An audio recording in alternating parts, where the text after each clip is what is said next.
সুপ্রিয় সপ্তম শ্রেণীর শিক্ষার্থীবৃন্দ, আশা করছি সবাই ভালো রয়েছে। তো তোমাদের 1 নম্বর যে কাজটি ছিল 15 তারিখে গণিত পরীক্ষার, তো এই কাজটি লিঙ্ক আমি ভিডিও ডেসক্রিপশনে দিয়ে রাখবো, জাস্ট সেখানে ক্লিক করলে তোমরা দেখতে পারবে। এরপর রয়েছে 2 নম্বর কাজ। সো 2 নম্বরের কাজে যা রয়েছে তা হচ্ছে পরিমাপে দক্ষতা বাড়াই। সো এখানে মোট 5টি প্রশ্ন থাকবে, এখানে 3টি প্রশ্ন রয়েছে এবং পরবর্তীতে অপর পৃষ্ঠায় আরও 2টা প্রশ্ন রয়েছে। 5টি প্রশ্নের আলোকে এই সমাধান করতে হবে। সো শুরুতে রয়েছে এখানে একটি মডেল তৈরি করতে হবে, কাগজের মডেল, যার দৈর্ঘ্য প্রস্থ এবং উচ্চতা সমান থাকবে। 1 নম্বর প্রশ্ন হচ্ছে তৈরিকৃত মডেলটি কী ধরনের জ্যামিতিক আকৃতি চিহ্নিত করো। এরপর তৈরিকৃত মডেলটির আয়তন ও তলের ক্ষেত্রফল নির্ণয় করো। তৈরিকৃত মডেলটির সম্পূর্ণ তলের ক্ষেত্রফল নির্ণয় করা সম্ভব কিনা উত্তরের সপক্ষে যুক্তি দাও। এবং এখানে 4 নম্বর কাজটি রয়েছে হচ্ছে কাজ 1, সাশ্রয়ী হই সঞ্চয় করি এর আলোকে টেবিলটির একটি পৃষ্ঠের ক্ষেত্রফল ও তৈরিকৃত মডেলটির একটি পৃষ্ঠের ক্ষেত্রফলের অনুপাত করতে হবে। এরপরে 5 নম্বর প্রশ্ন রয়েছে সাশ্রয়ী হই সঞ্চয় করি এ উল্লিখিত টেবিলটির সমগ্র পৃষ্ঠের ক্ষেত্রফল এবং তৈরিকৃত মডেলটির সমগ্র পৃষ্ঠের ক্ষেত্রফলের ফলকে শতকরায় প্রকাশ করতে হবে। তো চলো এই অ্যান্সারগুলো দেখে নেই।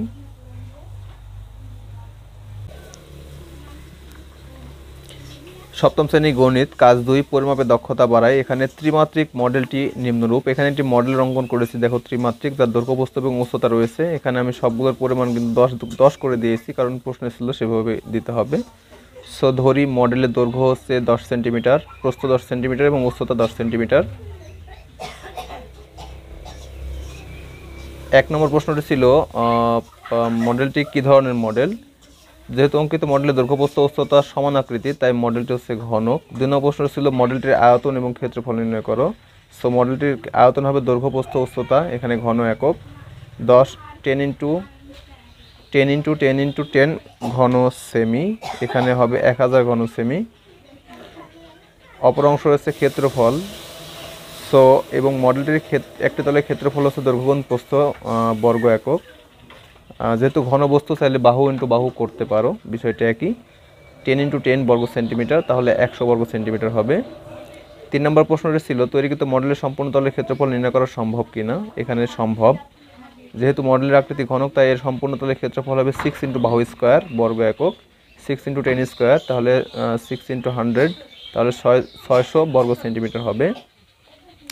4 নম্বর প্রশ্নটি ছিল সাশ্রয়ী হয়ে সঞ্চয় করে উল্লিখিত একটি পৃষ্ঠের ক্ষেত্রফল নির্ণয় করতে হবে। সো দৈর্ঘ্য গুণ প্রস্থ, তাহলে 6 × 6 বর্গ ইঞ্চি, এখানে 36 বর্গ ইঞ্চি।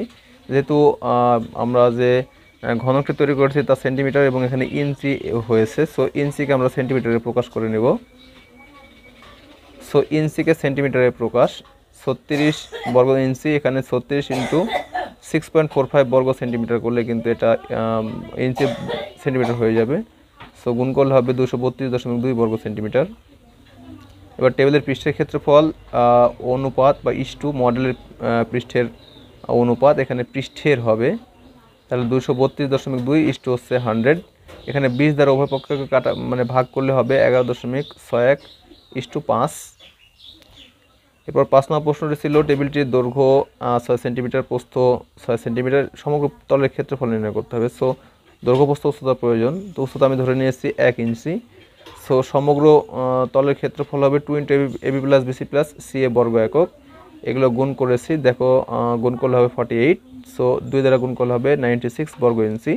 ইঞ্চিকে আবার সেন্টিমিটারে প্রকাশ করতে হবে। সো ইঞ্চিকে সেন্টিমিটারে প্রকাশ, 96 বর্গ ইঞ্চি ইন্টু 6.45, এটা সেন্টিমিটার হয়ে গেল, তাহলে গুণ করলে হবে 619.2 বর্গ সেন্টিমিটার।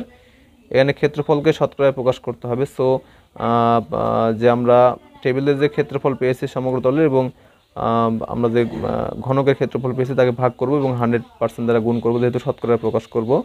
সো এটা কাটাকাটি করলে নিচে 6 হবে এবং এইভাবে যদি ভাগ করি তাহলে 103.2% হবে। এটা হচ্ছে 5 নম্বর প্রশ্নের সমাধান। তো এর মাধ্যমে তোমাদের 2 নম্বর যে কাজটি ছিল তার সমাধান হয়ে গেল। এখানে 3 নম্বর রয়েছে গাণিতিক সূত্র যাচাই করে দেখি। তো এখানে মোট 4টি সূত্র রয়েছে, এখান থেকে লটারির মাধ্যমে যে কোনো একটি সূত্র নিয়ে তা চিত্রের মাধ্যমে উপস্থাপন করতে হবে এবং বর্ণনা করতে হবে। সো আমি এখানে 2 নম্বর প্রশ্নের সমাধানটি করে দেখাবো। সো এই যে 2 নম্বর প্রশ্নটি রয়েছে এটার সমাধান করে দেখাবো, চলো দেখে নেই।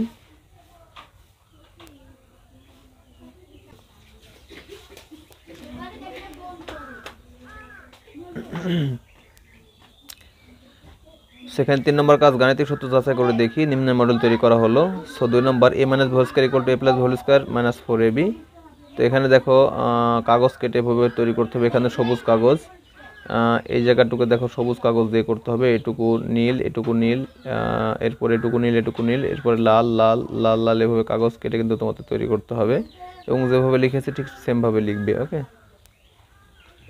এরপরে নিচে এখানে সম্পূর্ণ বর্গের ক্ষেত্রফল a প্লাস হোল স্কয়ার, আর সবুজ অংশের ক্ষেত্রফল a মাইনাস হোল স্কয়ার, লাল অংশের ক্ষেত্রফল 4b স্কয়ার, আর নীল অংশের ক্ষেত্রফল 4b into a minus b।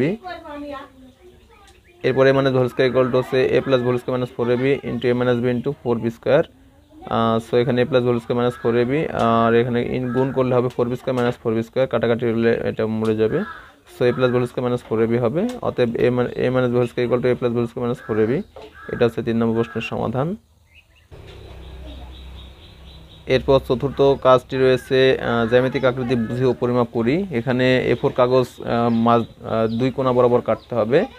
কাটলে কি আকৃতি তৈরি হবে এগুলো নিয়ে এই 5টি প্রশ্ন রয়েছে। কেটে নেওয়া অংশ দুটি কোন ধরনের জ্যামিতিক আকৃতি নির্দেশ করে? আকৃতির দুটি বৈশিষ্ট্য লেখো। এরপরে সাদার সাহায্যে যে কোনো আকৃতির কোণগুলো পরিমাপ করে যোগফল নির্ণয় করো।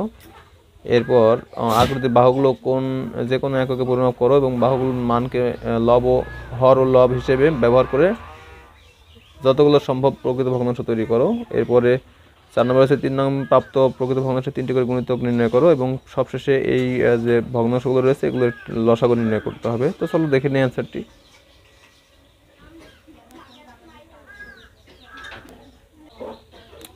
তোমরা যদি কাগজকে কোণা বরাবর কাটো তাহলে দুটো সমকোণী ত্রিভুজ তৈরি হবে।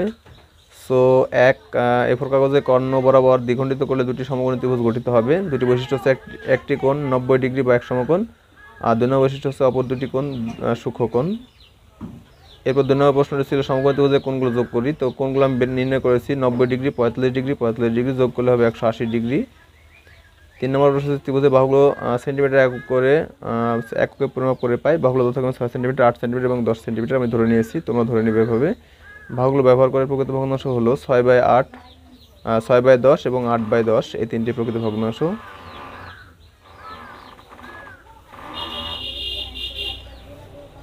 এখানে 4 নম্বর হচ্ছে 3টি করে গুণিতক নির্ণয় করতে। সো এখানে উপরে এবং এখানে 1 নম্বর বরাবর দেখো এখানে 6 আর 8 এর গুণিতক, এখানে 6কে বরাবর খালি নামতার মতো গুণ করেছি। যেমন 6 দুগুণে 12, দেখো 6 দুগুণে 12, 3 6 18, 4 6 24। এরপরে 8 এর ঘরে 8 দুগুণে 16, 3 8 24, 4 8 32 করেছি। এই সেমভাবে কিন্তু 3টা করেছি, তোমরা এখানে দেখে নেবে। ওকে,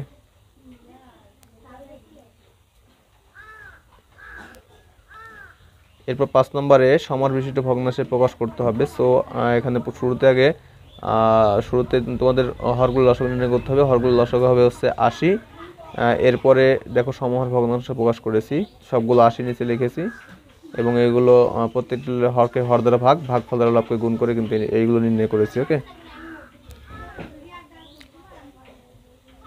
এরপরে এখানে দেখো লবগুলির লসাগু নির্ণয় করেছি এবং এরপরে হরগুলির গসাগু নির্ণয় করেছি এবং ভগ্নাংশের লসাগু নির্ণয়ের সূত্র আছে। সূত্রটি হচ্ছে ভগ্নাংশের লসাগু ইকুয়াল টু লবগুলির লসাগু আর হরগুলির গসাগু। এখানে 960 হয়েছে এবং 80 হয়েছে, কাটাকাটি করলে 12 হবে। এটাই হচ্ছে সম্পূর্ণ সমাধান। ওকে, আশা করছি ভিডিওটি বুঝতে পেরেছো।